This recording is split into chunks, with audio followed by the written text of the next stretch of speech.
Yes, 47:2. But everybody else, please go to Hebrews. It says, now faith is the substance of things hoped for the evidence of things not seen. For by it the elders obtained a good testimony. By faith we understand that the world was framed by the word of God. So the things which are seen were not made of the things which are visible.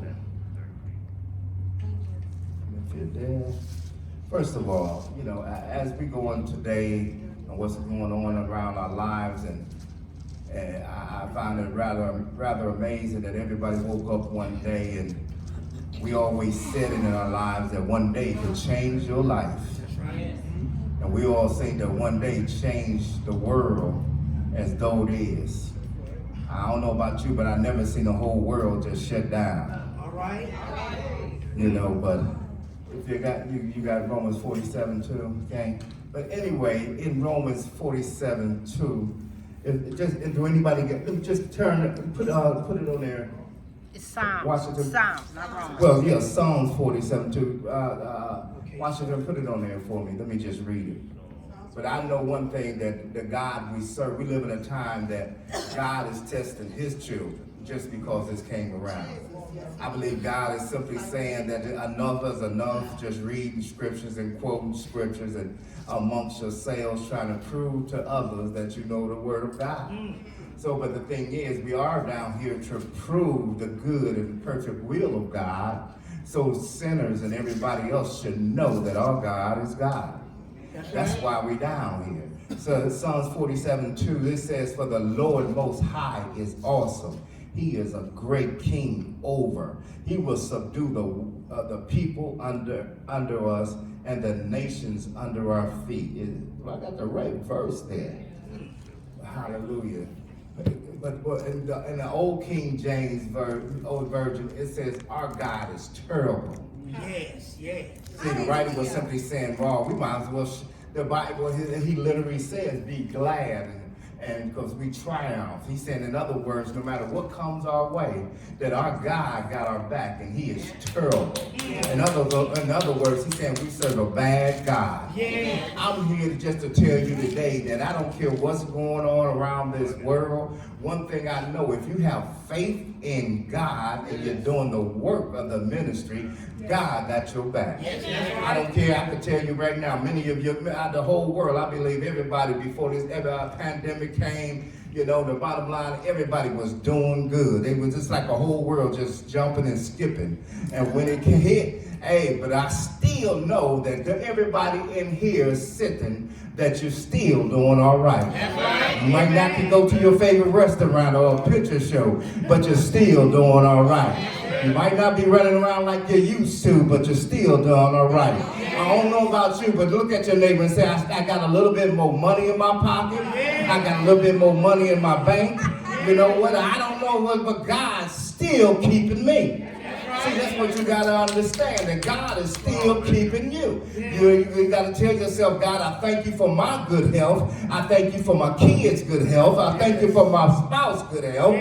But God, I don't care what's going on out there. I just want to thank you. See, that's where we got to get to. We got to just thank the Lord. And like the word says in Hebrews, it says in Hebrews 1, you can go back there. Hebrews 1. See, we got to understand, we are children of God, and God is testing, I believe God is testing his children's faith at this moment that let you know, do you really believe him? Or do you believe in the report of the world? And I like Walk by Faith, because Walk by Faith at the beginning of this year started teaching, and I believe it was preparing Walk by Faith itself for a time as such. Amen. Because Bishop Norman was preaching messages like, who report you is going to believe? That's right. It rains on the just as well as the unjust. The word was prophetic, and it was preaching that, you know what, this is your triumph year. This is is what the year that you're going to conquer what others can't conquer. This is the year that you're going to walk through some things that others can't walk through. This is the time that you're going to see miracles in your life. In Hebrews, it says, now faith is the substance of things hoped for, the evidence of things not seen. What he's simply saying, your faith is the substance. And substance simply means ultimate reality that underlies all outward manifestations and change. He's saying no matter what's going on out here, your faith telling you what's going to happen in your life. See, yes, there's a thing out here. There's a virus out here. People is panicking. People living in fear. But the thing about you, you have the peace that should surpasses all understanding in a time of trouble. Because you serve the one and only terrible God. You serve the glorious God. You serve the one and only God. You serve the God, if you speak, things happen. Not when he speak. He said, now, if you trust me, you know, the bottom line is when you speak those things that are not, they should come to pass. That's what he's saying. No, he said, I got some children down there that can speak some stuff in their life. It doesn't matter right now what's going on. Yes, stores are closed. I'm happy they are. Look at your neighbor and say, I didn't need angry crab anyway. See, some of us things, God is just blessing us through a bad time. I know people is doing a lot better than they was before this happened. Oh, y'all better believe what I'm saying. He's keeping you. He got you in good health. He got you some money in the bank and money in the pocket. And you looking at yourself and say, well, I'm doing a little bit better than I was. Come on, man. Because of faith in God. The Bible says that without faith, it's impossible to please him. That's right. Totally impossible to please God if you don't have faith in God. If you got faith in God and you're doing the works of what God wants you to do, let me tell you something. You could call anything in your life. See, I'm tired of saints just yelling words. I don't think saints need another conference. I don't think the saints need another dinner. I don't think saints need all this mess they're doing because they're not doing what God says to do anyway. And this is a time that they should be doing what God says they should do. Jesus said, you'll know mine because they'll lay hands on the sick and be healed. They'll raise the dead and back up again. That's what Jesus said. See, I want a time to live in with real saints. Yeah. It says that we live by faith. The just live by faith. And the word faith is in the Bible 231 times. And I like that because it's only mentioned twice in the Old Testament. It's only mentioned twice. And then we got the father of faith in the Old Testament. Come on now.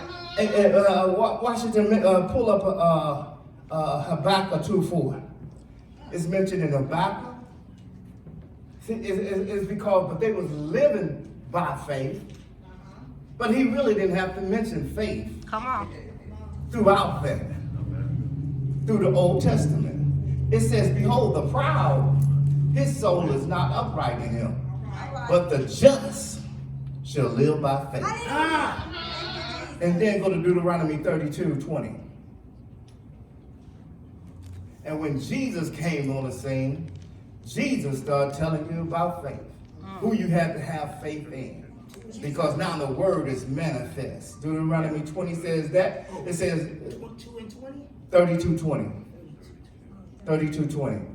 Jesus came on the scene and he started shouting out things, letting people know that your faith has made you whole. All right. Thank you. The centurion soldier came to him and said, you know what, heal my servant. And he said, look, I got men. He said, look, I got people serve me. That's the centurion soldier telling them, people serve me. And when I tell them to go to the left or go to the right, they do it. Now I know you don't even have to come to my house. And Jesus said, he said, I ain't never seen such great faith in all of Israel. So what do that tell us? He's saying that, you know what, there's measures of faith down here on earth. Come on. See, I want that faith to say, you know what, I ain't never seen such great faith on all of Israel. He said, if you have faith small as a mustard seed, you can move that mountain.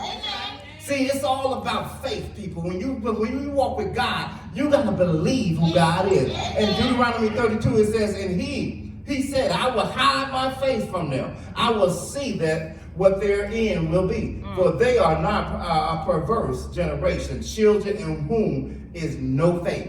God said, I hide from people that won't got faith. Oh, come on. He said, because they're a perverse generation. He said, they don't believe nothing I'm saying. They just want to come to church and they just want to hear a word to help their flesh at that moment. He said, but the one thing is, you got to come to church and get that word and say, you know what, God, let me go out here and do the work of the ministry. Let me go save some souls. God, use me. If you want to bless anybody, use me. God, let me walk in prosperity. If I get sick, I know you'll heal me, Lord. Lord God, I don't know. If my kids get sick, I know I can lay hands on them and heal them. God, yes, they out there, but just like your father, Heavenly Father, of the prodigal son, I can wait for them when they get home if they leave the house of the Lord. See, you got to have faith in God. God said have faith in him. Yes, Lord. Yes, Don't Lord. have faith in people. Come on, Bishop. Respect people. Honor your pastors. But the thing is, your pastors are here to teach you so you can do the work of the ministry. Yeah, yeah. The word of God says that in Ephesians. He said, I give you the fivefold ministry so they can edify you, encourage you, coach you in the word, and teach you the word, and give you the insight that you don't know. So he said, but the thing is now, so you can go do the work of the ministry. See, and that's a good thing, because I got to do the work of the ministry. My wife got to do the work of the ministry. What is the work of the ministry? The work of the ministry is that everybody see the promise of God through your lives. Let them see prosperity works in your life. Let them see that peace that surpasses all understanding that works in your life. Some people don't understand why you just so calm in a time when everybody is just dying. And you could die in the midst of it, but you saying the devil is alive. See, we got to understand who we serve. I just want you to understand the God that you serve. Go to James 1:8. No, James 1. James 1. James 1. Today your pastor just wants you to know the God who you serve. You serve a spirit that made this world. Amen. You serve the spirit that made this whole thing. Come on now. So I don't know why so many people, if you're a child of God, why is everybody's panicking? Come on, Jack. Why is everybody so fearful? Why is everybody saying, I ain't going out in my backyard? Ain't nothing going to happen to you in your backyard. Open the door, let your kids in. It doesn't matter where they've been, but just let them in. Those your babies, you don't do which one day they at least come by 2 or 3 times a month. Come on now. You might as well let them in right now. God is saying, you know what? Do y'all know who I am? See, in the Old Testament, the reason he didn't have to mention it so much, because the people, they were walking in faith. They were just stiff-necked and hard-headed and complaining. It's like having a great parent, and you just bad. Just totally bad. Just bad. You know what he'll and she'll do for you, mama and daddy, but you just bad. You come home and they'll get you out of jail. They say that boy gonna be all right. They go to school and the teacher's talking about you, but then you'll get there and say, yeah, that boy gonna be all right. You'll chastise them when they get home, but you ain't gonna let nobody else see it. See, and God is saying that's how his children are. That's what he's saying. He says in James 1, James, a bondservant of God and of the Lord Jesus Christ, to the 12 tribes which are scattered abroad, greeting. Next. It says, my brother, count it all joy when you fall in various trials. Next. Knowing that the testing of your faith produces patience. You can keep going. But let patience have its perfect work, that you may be perfect and complete, lacking nothing. And if any of you lack wisdom, let him ask of God, who gives to all liberally and without reproach, and it will be given to you. But let him ask in faith. Come on now, what do he say? Let them ask in what? Faith. with no doubting, for he who doubts is like a wave of sea driven and tossed by the wind. He says, you know what, no matter what he said, you know what's going on, you're going through a test. He said, but you got to be patient. He said, are you still going to be with me at the end? All right. He said, are you going to walk with me and allow me to talk with you through this trial? These trials and tribulations. He said, are you going to do that just for me? He said, you know what? And if you lack wisdom, he said, just ask me for it. See, most people are asking everybody else. They're not asking God. All right. Yeah. You got to ask God. He just told you, ask God. If you lack in wisdom, knowledge, and understand, ask God. He said, God, give me wisdom and knowledge and understanding in this situation. Cover me in this situation. He said, you know what? Endure it. He said, you know what? But let him act in faith. Yes. He said, now your faith got to have some works behind it. It ain't saying that you pray for something, God, you know what, allow me to be prosperous. Then you get up in the morning and say, well, I hope I be prosperous. That's a double-minded man. Ain't nothing going to happen for you. He just told you, if you going to ask him for anything, you got to ask that thing in faith. You don't say, you don't pray for your kids and say, God, let them come get in a relationship with you one day, and then all of a sudden, you know what, that child ain't gonna never come to the Lord. All right, you gotta believe to the end, and you'll see that child walking down the aisle accepting the Lord. And then he goes on. He said, for he who doubts, he received nothing from the Lord. You can't doubt people. You can't doubt when God is telling you what to do. I like the Bible, and like Bishop Norman always say, it's telling you what to do. That's right. When I came to the Lord, it told me what to do. Yes, I had rough edges and everything. I didn't get it right all the time, and I was still cussing people out, but my soul was always scratching when I did it. I went by myself and said, God, I'm sorry. I didn't mean to do that. But my flesh was strong on me. Many years ago, stress was still on me. And I realized, God, I got to strengthen my spiritual man. I got to get in the word with you. I got to start talking to you. I got to start praying to you. I got to start having conversation to you. See, and then I found out things was falling off of me. Because now my spirit man got strong. And I started believing the Lord. So therefore, then I started laying hands on people who was blind. All right. Come on, Bishop. Healing them. I started laying hands on people who were sick, healing them. I started laying hands on my kids. My kids knew nothing but praying. Come on, Bishop. They didn't say, Daddy, I need to go to the doctor. First thing they did, they said, Daddy, my stomach hurt. Can you pray for me? Little kids. Come on, Bishop. My grandson says it, all of them. They said, Dad, Papa, can you pray for me? Just pray for me. Just pray. That's what they believe, because that's all they see me and their grandmother do. Because we believe this word.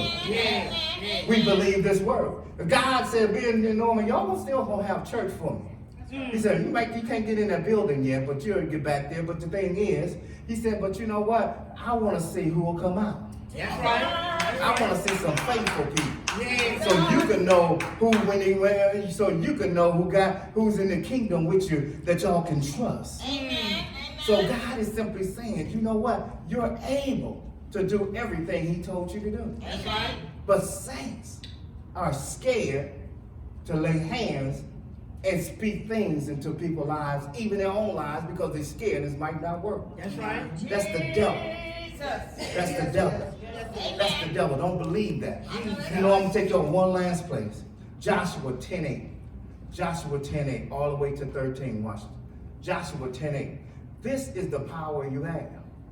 These people had faith.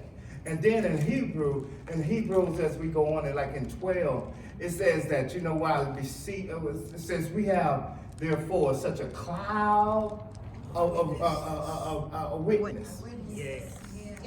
And he was talking about everybody in the Old Testament. He was talking about Abel. He was talking about Abraham. He was talking about Sarah. He was talking about Jephthah. He was talking about Joshua and them. He was talking about Moses and them. And he said, since y'all got a cloud of witness that I performed in their life, that I worked through their life, Come on. he said, you know what? Come on now. You got to too renew your mind. Bishop Norman been talking about that at the beginning of the year. Because God was preparing you for a time that was going to hit the world. That's right. And it says in Joshua 10:8, it says, and the Lord said to Joshua, do not fear. Fear them, for I have delivered them into your hand. Not a man of them shall stand before you. Keep going. Joshua therefore came upon them, suddenly having marched all night from Gilgal. So the Lord routed them before Israel, killed them with a great slaughter at Gibeon, chased them along the road that goes to Beth Horon, and struck them down as far as Azekah and Makkedah. And it happened as they fled before Israel and were on the descent of Beth Horon, that the Lord cast down large hailstones from heaven on them, far as Azekah, and they died. There were more who died from the hailstones than the children of Israel killed with the sword. You can keep going. Then Joshua spoke to the Lord. Now, here's faith. Joshua spoke to the Lord in the day when the Lord delivered up the Amorites before the children of Israel. And he said in the sight of Israel, sun, y'all better get this, sun, stand still over Gibeon, and moon in the valley of Ajalon. So the sun stood still and the moon stopped, till the people have revenge upon the enemy. Is this not written in the book of Joshua? The sun stood still in the midst of heaven and did not hasten to go down for about a whole day. Keep going. And there has been no day like that before it or after it, that the Lord heeded the voice of a man, for the Lord fought for Israel. First of all, the Lord fights your battles. It says that God from heaven, God was throwing, and his angels, warring angels, was throwing down hailstones for the Israelites, for Joshua and them. He said they was holding them back. He said they was getting them. Don't you know you got to thank God for holding back stuff that you didn't even know was coming at you. Even when it was coming at you, so God kept it back.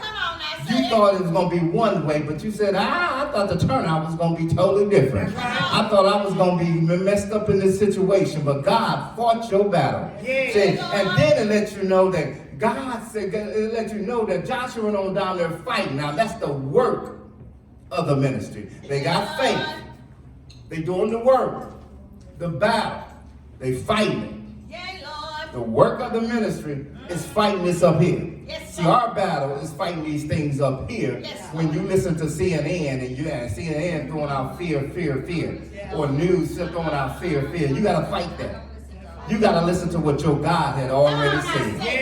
That you are more than a conqueror, that my God is terrible. Remember, faith is when you can ask anything in the name of Jesus Christ and it will be done for you. See, you got to use those words right there. And Joshua said, hold up, y'all, we need a whole nother, we need some more time. He said, son, it didn't say God said it. He said, son, stand still. That's right. Jesus. Sun, don't you know the sun is 93 million miles away? The same sun that's shining out there right now is the same sun, Joshua, a man down here on earth. Said, you stay still for a minute. Because I want to see what I'm looking. Oh, y'all don't hear me on that. Every once in a while, you want to see these things that you're taking out. Come on now. That's right. And the Bible says that the sun still stood still for about a whole nother day. Don't it seem like God, sometimes God give you more time than you have? That's right. More time than you, and when you need more time, it seems like, oh goodness, I got time to do that. Yeah. Some days you wake up in the morning and it seems like that day just so long. Come on now, y'all ain't never experienced that. You're like, man, it's only 12 o'clock, I done a lot. Then you be looking at the clock and it seems like it's going slow. I'm talking about when you're grown. And you ain't in school looking for 3 o'clock. I mean, you're grown.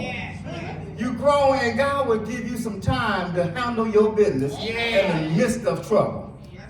And everything, like everything has stood still. Amen. People, God, I just come to tell you that in this time, we just simply got to do what God says do. Amen. And it is a thing, though, people who did this and the ones who doing it now, like y'all, I believe y'all doing it. Like I said, I know everybody down here ain't missing a beat.